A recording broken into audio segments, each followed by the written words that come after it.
नमस्कार दोस्तों, आज अपन मध्य प्रदेश का बहुत महत्वपूर्ण टॉपिक पढ़ रहे हैं जिसका नाम है मध्य प्रदेश के प्रसिद्ध व्यक्ति। यहाँ से आपके MP PSC, MP police, MP patwari, MP jail प्रहरी और एग्जाम, जितने भी मध्य प्रदेश के एग्जाम होते हैं उनके लिए सबसे महत्वपूर्ण वीडियो है। उस वीडियो का नाम है मध्य प्रदेश के प्रसिद्ध व्यक्ति। वीडियो को पूरा जरूर देखें और लास्ट में लाइक और सब्सक्राइब जरूर करें। यहाँ पर आप लोगों को बताते हैं कि आप कोई सा भी मध्य प्रदेश का पेपर दोगे तो आपको 1 या 2 नंबर यहाँ से 101% मिलेंगे। हम यहाँ से शुरू करते हैं। मध्य प्रदेश के प्रसिद्ध व्यक्ति, यहाँ से क्वेश्चन पूछे जाते हैं, एग्जाम में ज़्यादातर पूछा जाता है कि कौन सा व्यक्ति किस जिले से संबंधित है। बहुत ज़्यादा एग्जाम में पूछे जाते हैं। चलिए अपन स्टार्ट करते हैं। यहाँ से टॉपिक का नाम है, हाथ के लिखे हुए नोट्स हैं, आपके लिए वेरी वेरी इंपॉर्टेंट है, बहुत ही महत्वपूर्ण वीडियो है। पहला है लता मंगेशकर। इनके बारे में बहुत पूछा जाता है कि इनका जन्म कहाँ हुआ था। डार्ट क्वेश्चन आता है कि लता मंगेशकर जी का जन्म कहाँ हुआ था, तो हमारे इंदौर में हुआ था। कहाँ हुआ था? इंदौर में। इनका जन्म हुआ था 28 सितंबर 1929 को एक मराठा परिवार में हुआ था। ठीक है, तो ये भी आपको पता होना चाहिए कब हुआ था, 28 सितंबर 1929 को। वैसे तो ज़्यादातर आपको जिले ही पूछते हैं एग्जाम में, लेकिन अगर जानकारी पीएससी वाले बच्चों को चाहिए, एमपीएसआई वाले बच्चों को जानकारी चाहिए, तो उनके लिए तो महत्वपूर्ण वीडियो है।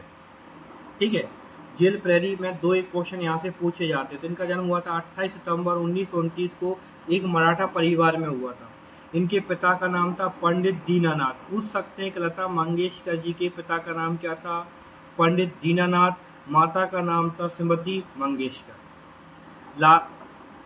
लता जी को दादा साहब फाल्के पुरस्कार भारत रत्न सम्मानित किया गया था। तो ये भी पूछा जा सकता है कि कौन कौन से पुरस्कार दिए गए। दादा साहब फाल्के पुरस्कार और भारत रत्न भी दिया गया है। उसके बाद है लता जी के नाम पर 1984 को लता मंगेशकर पुरस्कार की शुरुआत हुई थी। ये भी एग्जाम में पूछ सकते हैं कि लता मंगेशकर के नाम से जो पुरस्कार दिया जाता है उसकी शुरुआत कब हुई थी? 1984। लता जी का मूल नाम था हेमा। इनका मूल नाम क्या था? हेमा। यहाँ तक हो गया क्लियर। अब देखिए एग्जाम में पूछा कैसे जाता है वो हम आपको बताते हैं। पढ़ाई बात अलग है, लेकिन एग्जाम के बारे में पता होना चाहिए। एक क्वेश्चन पूछ सकते हैं कि लता जी का जन्म कहाँ हुआ था, तो आप ये अपनी रजिस्टर और पेन लेके बैठी और नोट करते चलें, अपने नोट्स बनाते चलें। बहुत अच्छी बात रहेगी अगर आप खुद के नोट्स बनाओगे। लता जी का जन्म हुआ था इंदौर में। 1 पॉइंट। दूसरा, इनका जन्म हुआ कब था? 28 सितंबर 1929 को। फिर क्वेश्चन पूछ सकते हैं कि पिता का नाम क्या था? पंडित दीनानाथ। माता का नाम क्या था? श्रीमती मंगेशकर। लता जी को कौन कौन से पुरस्कार मिले थे? दादा साहब फाल्के पुरस्कार मिले थे और भारत रत्न मिला था। लता जी के नाम पर 1984 को पुरस्कार दिया जाता है, ये भी पूछ सकते हैं। इनका मूल नाम भी पूछ सकते हैं। चलिए आगे बढ़ें। चलिए अपन स्टार्ट करते हैं। अगला महान व्यक्ति हैं डॉक्टर भीमराव अंबेडकर। नाम सबने सुना होगा, डॉक्टर भीमराव अंबेडकर। संविधान के जनक कहे जाते हैं डॉक्टर भीमराव अंबेडकर। संविधान के दाता, बड़े पापा, सब कुछ किसको कहा जाता है? डॉक्टर भीमराव अंबेडकर को। इनका जन्म हुआ था 14 अप्रैल 1891 को महू, इंदौर में हुआ था। महू कहाँ पर है? इंदौर में। ये भी आपके एग्जाम में पूछा जाता है कि डॉक्टर भीमराव अंबेडकर जी का जन्म कब हुआ था, तो 14 अप्रैल 1891 को महू में हुआ था। इनके बचपन का नाम था भीम सकपाल। इनके बचपन का नाम क्या था? भीम सकपाल था। 1990 में मरणोपरांत भारत रत्न से अंकित किया गया था। पिता का नाम क्या था? रामजी मोलाजी सकपाल। याद रखना, रामजी मोलाजी सकपाल। माता का नाम था भीमाबाई। अंबेडकर जी की पत्रिका का नाम था मूल नायक। ये पीएससी ने भी ये क्वेश्चन दिया है कि अंबेडकर जी की पत्रिका का नाम क्या? मूल नायक। 1930 में अखिल भारतीय दलित वर्ग की स्थापना की थी। ये भी आपकी एमपीएसआई का क्वेश्चन है कि अखिल भारतीय दलित वर्ग संघ की स्थापना कब हुई थी? 1900। चलिए यहाँ तक हो गया। अब हम आपको थोड़ा सा डॉक्टर भीमराव अंबेडकर के बारे में बताते हैं, ध्यान से सुनना दोस्तों। देखो, डॉक्टर भीमराव अंबेडकर का जन्म मध्य प्रदेश के इंदौर के पास महू में हुआ था। कब हुआ था? 14 अप्रैल 1891 को हुआ था। इनके बचपन का नाम था भीम सकपाल था। 1990 में मरणोपरांत भारत रत्न से अंकित किया गया था। पिता का नाम था रामजी मोलाजी सकपाल, माता का नाम था भीमाबाई। अंबेडकर जी ने की पत्रिका का नाम था मूल नायक। 1930 में अखिल भारतीय दलित वर्ग संघ की स्थापना की। चलो और भी जानकारी के लिए देते हैं कि संविधान के जनक कहे जाते हैं। इनकी मृत्यु दिल्ली में हुई थी 1956 में, और ये कानूनी मंत्री भी थे हमारे। ठीक है, डॉक्टर भीमराव अंबेडकर और महात्मा गांधी के बीच एक समझौता हुआ था, सबको पता है। वो समझौते में दलित वर्ग से संबंधित था। किससे संबंधित था? दलित वर्ग, हरिजन संघ। ठीक है, और चलिए अपन यहाँ पर आगे बढ़ते हैं। 1930 की डेट याद रखना आप लोग। वैसे तो अपन को पढ़ना है कि कौन से व्यक्ति का जन्म कहाँ हुआ था, वो इम्पोर्टेंट, लेकिन जानकारी आपको और भी दे रहे हैं। अटल बिहारी वाजपेयी, इनके बारे में ही बहुत पूछा जाता है। अटल बिहारी वाजपेयी, इनका जन्म ग्वालियर में हुआ था। अटल बिहारी वाजपेयी जी का जन्म कहाँ हुआ था? ग्वालियर में हुआ था। जन्म हुआ था 25 दिसंबर 1924 को। मृत्यु कब हुई थी? 16 अगस्त 2018 को दिल्ली में। याद रखेंगे। इनके पिता का नाम था कृष्ण बिहारी वाजपेयी, स्कूल मास्टर थे। इनके पिता क्या थे? स्कूल मास्टर थे। माता थी कृष्णा देवी, माता का नाम क्या था? कृष्णा देवी। 27 मार्च 2005 को भारत रत्न मिला था इनको। मेरी 51 कविताएं, ये एग्जाम में बहुत पूछा जाता है कि मेरी 51 कविताएं किसकी हैं, तो अटल बिहारी वाजपेयी की। इन्हें संयुक्त राष्ट्र संघ में हिंदी में भाषण दिए थे। इनकी कुछ और किताब हैं, तो पहली है 2 एल्बम, नई दिशा, संवेदना। तो ये भी पूछी जाती हैं। ऐसे पूछ सकते हैं कि मेरी 51 कविताएं किसकी है, तो आप बताओगे अटल बिहारी वाजपेयी जी की। 2 एल्बम, नई दिशा और संवेदना। अटल जी 3 बार प्रधानमंत्री बने हैं, 1996 में, 1998 में, 1999। एक बार विदेश मंत्री भी बने। ये थोड़ी सी नॉलेज के लिए आप लोग ध्यान रखना। वैसे हमें पढ़ना क्या है, इनका जन्म कहाँ हुआ था? ग्वालियर। और एक इनको पढ़ना है इनकी 51 कविता, एक ये पूछा जाता है। चलिए अपन आगे बढ़ते हैं। और डॉक्टर शंकर दयाल शर्मा, डॉक्टर शंकर दयाल शर्मा, इनका जन्म भोपाल में हुआ था, याद रखना पड़ेगा। 1918 में हुआ था।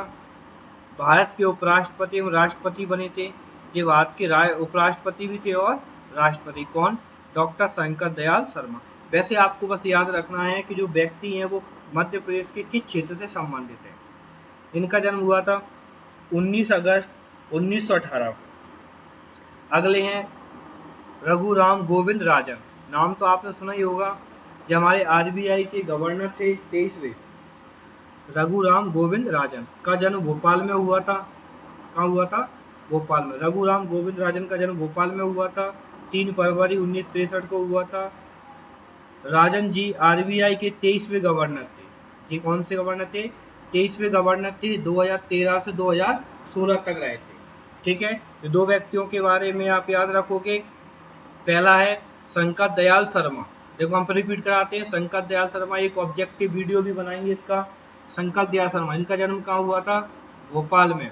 ठीक है, ये भारत के उपराष्ट्रपति और राष्ट्रपति दोनों रहे। फिर है रघुराम गोविंद राजन, इनका जन्म भोपाल में हुआ था। ठीक है, और ये आरबीआई के 23वें क्या थे? गवर्नर। सिर्फ मध्य प्रदेश के व्यक्ति पढ़ना है अपन को, फिर भारत के बाद में देखेंगे।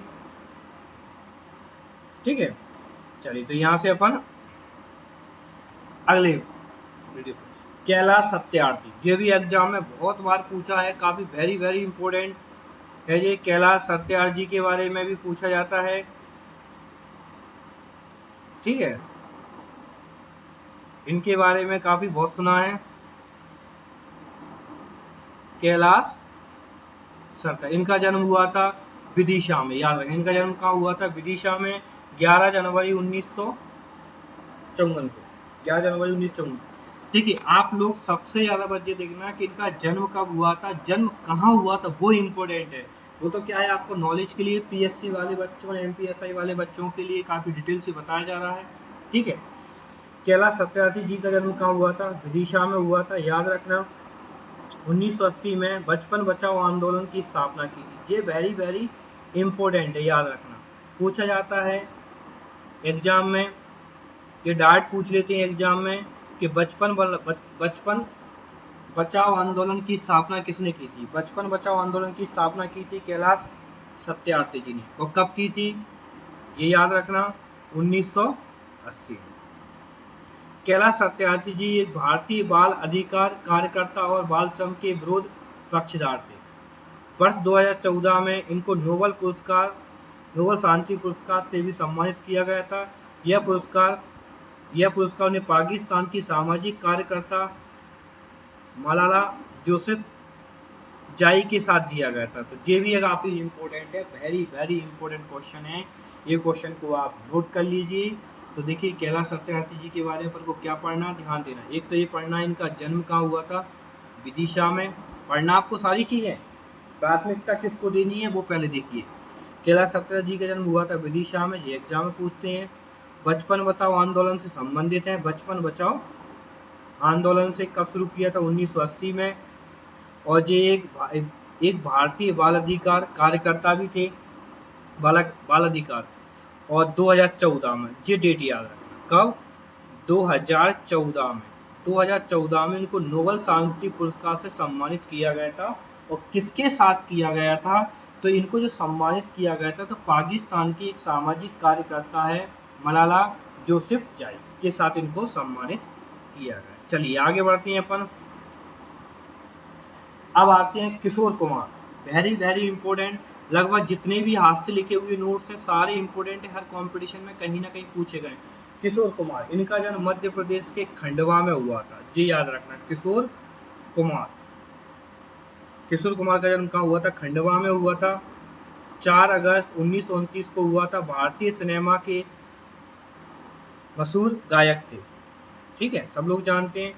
बॉलीवुड गायिका ममता शर्मा, जी ममता शर्मा भी बहुत हैं। बॉलीवुड गायिका ममता शर्मा का जन्म ग्वालियर में हुआ था। बॉलीवुड में काफ़ी हिट गाने जैसे मुन्नी बदनाम हुई, अनारकली डिस्को चली, जन्म 7 सितंबर 1980 में हुआ था। चलिए इनके बारे में अब बताते हैं आपको। एक तो आपको क्या करना है, किशोर कुमार जी के बारे में पढ़ना है कि इनका जन्म कहाँ हुआ था। किशोर कुमार जी का जन्म हुआ था खंडवा में, एक चीज याद रखना। एक दूसरा, भारतीय सिनेमा के मशहूर गायक हैं, ठीक है। तीसरा आपको एक इन व्यक्ति ममता शर्मा किससे संबंधित हैं? गायिका है, बॉलीवुड गायिका है। इनका जन्म ग्वालियर में हुआ था। ममता शर्मा का जन्म कहाँ हुआ था? ग्वालियर में हुआ था। बॉलीवुड में काफ़ी हिट रही है ये, बॉलीवुड में काफ़ी हिट रही है इनके। ममता शर्मा के गाने आपने सुने होंगे, मुन्नी बदनाम हुई, डार्लिंग तेरे लिए, अनारकली डिस्को चली, चिक, लगभग किसके हैं? ममता शर्मा के हिट गाने। इनका जन्म हुआ था 7 सितंबर 1980 में। चलिए अगला देखते हैं अपन। अगला अर्जुन रामपाल का नाम सबने सुना ही है। हिंदी फिल्मों के अभिनेता अर्जुन रामपाल का जन्म मध्य प्रदेश के जबलपुर में हुआ था। कहाँ हुआ था? मध्य प्रदेश के जबलपुर में हुआ। शरद सक्सेना जो फिल्म अभिनेता थे, इनका जन्म सतना में हुआ था। मध्य प्रदेश के कहाँ हुआ था? सतना में हुआ था। 17 अगस्त 1950 को हुआ था। नरेंद्र कृष्ण करमरकर, नाम थोड़ा याद रखना, नरेंद्र कृष्ण करमरकर का जन्म 1957 में मध्य प्रदेश के ग्वालियर में हुआ था। कहाँ हुआ था? मध्य प्रदेश ग्वालियर में हुआ था। यह व्यक्ति भारत के प्रसिद्ध गणितज्ञ थे। फिर उसके बाद है सलमान खान का जन्म मध्य प्रदेश के इंदौर में हुआ था। कब हुआ था? आप खुद बता सकते हैं। 27 दिसंबर 1965 को हुआ था। कब हुआ था? 1965 को। सलमान खान का जन्म इंदौर में 27 दिसंबर 1965 को हुआ था। चलिए आगे देखते हैं अपन। अगला अनिल काकोडकर मध्य प्रदेश राज्य के बड़वानी में। तो अनिल काकोडकर का जन्म मध्य प्रदेश के बड़वानी में हुआ था, जिन भारतीय परमाणु ऊर्जा आयोग के अध्यक्ष रहते हैं, याद रखना। इनका जन्म कहाँ हुआ था? बड़वानी में हुआ था। और भारतीय परमाणु ऊर्जा आयोग के अध्यक्ष भी रहते कौन? अनिल काकोडकर। शरद जोशी, ये पिछली बार भी एग्जाम में जो प्रेरी में आया था। शरद जोशी जी का शरद जोशी जी का जन्म 21 मई 1931 को उज्जैन में हुआ था, याद रखना, ठीक है। माखनलाल चतुर्वेदी, नाम सुना ही होगा सबने। माखनलाल चतुर्वेदी जी का जन्म बाबई में हुआ था। तो जी बाबई बहुत पूछा जाता है, होशंगाबाद कम पूछा जाता है, फिर भी जी बाबई कहाँ पर है? होशंगाबाद में, ठीक है। तो माखनलाल चतुर्वेदी जी का जन्म बाबई होशंगाबाद में हुआ था। भारतीय आत्मा के नाम से जानते हैं, तो ये भी याद रखना, माखनलाल चतुर्वेदी को किस नाम से जानते हैं? भारतीय आत्मा। चंद्रशेखर आजाद, इनका जन्म भाभरा में हुआ था, ये झाबुआ के पास है। चंद्रशेखर जी का जो जन्म हुआ था वो भाभरा में, भाभरा कहाँ पर है? झाबुआ में। चलिए यहाँ पर आगे बढ़े अपन। असलम शेर खां जी का जन्म बैतुल में हुआ था। कहाँ हुआ था? बैतुल में। तो हॉकी के प्रसिद्ध नेतृत्व किया इन्होंने। बैतुल में कांग्रेस के सांसद भी चुने गए थे। तो बस आपको तो एक चीज याद रखना, क्या इनका जन्म कहाँ हुआ था? बैतुल में। अगला है शंकर लक्ष्मण का जन्म इंदौर में हुआ था, ठीक है। इनका जन्म कहाँ हुआ था? इंदौर में हुआ था। गोली के नाम से प्रसिद्ध है, याद रखना, शंकर लक्ष्मण को का उपनाम क्या है? गोली। इनको गोली के नाम से प्रसिद्ध हॉकी खिलाड़ी, ओलंपिक में स्वर्ण पदक जीता था इन्होंने। उस्ताद आमिर खां, ये भी क्वेश्चन बहुत पूछा जाता है। उस्ताद आमिर खां का जन्म इंदौर में हुआ था। इंदौर के प्रतिवर्ष आमिर खां महोत्सव मनाया जाता है, ये भी याद रखना आपको। उस्ताद अलाउद्दीन खां, देखो दोनों में अंतर है लेकिन पढ़ने में एक से लगते हैं। उस्ताद आमिर खां का जन्म उज्जैन में हुआ था। उस्ताद अलाउद्दीन खां का जन्म त्रिपुरा वही जबलपुर वाला क्षेत्र। सरोद सम्राट के नाम से प्रसिद्ध है। उस्ताद अलाउद्दीन खां किस नाम से प्रसिद्ध है? सरोद सम्राट के नाम से प्रसिद्ध है। मेहर में संगीत महाविद्यालय की स्थापना की थी इन्होंने, मेहर सतना। चलिए आगे देखते हैं। आगे आते रमेश चंद्र लाहौटी जी का जन्म गुना में हुआ था। ये भी काफी अच्छा है, गुना के अपने गुना संबंधित क्वेश्चन है तो पूछ सकते हैं कि किस न्यायाधीश का जन्म गुना में हुआ था? रमेश चंद्र लाहौटी, जिनका वो जन्म गुना में हुआ था, भारत के मुख्य न्यायाधीश थे। शरद सक्सेना, इनका जन्म सतना में हुआ था, 17 अगस्त 1950 को हुआ था। सक्सेना जी ने मिस्टर इंडिया जैसी फिल्मों में गीत गाए लिखे थे, मिस्टर इंडिया जैसी गीतों, ठीक है, तो याद रखेंगे। शरद सक्सेना जी का जन्म सतना में हुआ था, 17 अगस्त 1950 को हुआ था। सक्सेना जी ने मिस्टर इंडिया जैसी फिल्मों में गीत गाए थे। सलीम खां का जन्म 24 नवंबर 1935 को इंदौर में हुआ था। सबने नाम सुना ही। सलीम खान ये सलमान खान के पिता हैं, लेखक अभिनेता थे, फिल्म निर्माता। सलीम खान ने शोले की कहानी लिखी थी, शोले फिल्म की उसकी कहानी लिखी थी। यह सलीम खान सलमान खान के क्या हैं? पिता। चलो ठीक है, बस थोड़ा नॉर्मली याद रखना कि सलीम खान कौन है? सलमान खान के पिता। अब है जया बच्चन का नाम आपने सुना होगा। इनका जन्म कहाँ हुआ था? जबलपुर में हुआ था। जया बच्चन का जन्म कहाँ हुआ था? जबलपुर में हुआ था। ये राज्यसभा सदस्य चुनी गई, ठीक है। ओशो रजनीश भी काफी बहुत प्रसिद्ध है। ओशो रजनीश जी का जन्म मध्य प्रदेश के नरसिंहपुर में हुआ था। कहाँ हुआ था? नरसिंहपुर में हुआ था। जावेद अख्तर जी का जन्म 17 जनवरी 1945 को ग्वालियर में हुआ था, ठीक है। तो ये बस आपको याद रखना है कि किस व्यक्ति का जन्म कहाँ हुआ था। ये हर कंपटीशन में पीएससी, जेल प्रहरी, संविदा, जो भी आप पेपर देते हैं उसमें जरूर पूछा जाता है। ज्यादातर जेल प्रहरी, एमपी पुलिस, एसआई, पीएससी में क्वेश्चन पूछा जाता है कि मध्य प्रदेश के जो महान व्यक्ति हैं वो किस क्षेत्र से संबंधित है। बाकी हमने आपको डिटेल से बता दिया। अब इस तरह से आपके एक प्रैक्टिस सेट होंगे। जो अगला वीडियो होगा, जो अगला वीडियो आपको बनाया जाएगा वो इस तरह की एक प्रैक्टिस सेट में रहेगा, ठीक है। आपका जो इस तरह का एक वीडियो होगा, वो अगला जो वीडियो होगा उसमें हम क्या करेंगे, जितने भी व्यक्ति थे उनके बारे में एक वीडियो बनाएंगे। पहले आप उनको अच्छे से पढ़ना, ठीक है। पढ़ने के बाद उनको अच्छे से सारे अपने रजिस्टर में लिख लेना, क्योंकि एमपीजी के हम ऑनलाइन में पूरा कंप्लीट करा देंगे आप। बस एक रजिस्टर लीजिए, ठीक है, एक रजिस्टर अच्छा रजिस्टर बना दीजिए। एक पेन लीजिए आप लोग, उसमें जो भी चीज़ें हम आपको पढ़ा रहे हैं वो नोट करते चलो, ठीक है। फिर बाद में वो चीज़ें छूट जाती हैं आप डेली 1 घंटे MPGK को दीजिए, बाकी आपको जो करना है वो करते रहिए। 1 घंटे MPGK को दीजिए और नोट करिए। अब इसका एक प्रैक्टिस सेट हम आपको देंगे, वो प्रैक्टिस सेट को आपको सॉल्व करना, ठीक है। चलिए ओके ओके, धन्यवाद। अब अपन अगला जो वीडियो रहेगा, वो अपने रहेंगे क्या, कौन सा व्यक्ति किस जगह संबंधित। जैसे कि देखो यहाँ पर देखो ये लिखा हुआ है, आप खुद बताइए कौन का जन्म कहाँ हुआ था, 10वें प्रधानमंत्री कौन थे, ये सब कुछ आपके सामने है, ये आपको आंसर देना है बाद में, ठीक है। चलिए ओके, धन्यवाद। वीडियो को प्लीज़ लाइक ज़रूर करें, सब्सक्राइब करें और ज़्यादा से ज़्यादा अपने दोस्तों से सब्सक्राइब जरूर करवाएं। दोस्तों सब्सक्राइब करवाएं, जो पढ़ने वाले स्टूडेंट हैं उनका MPGK पूरा हम आपका अच्छे से कंप्लीट करेंगे, ठीक है। ओके, धन्यवाद।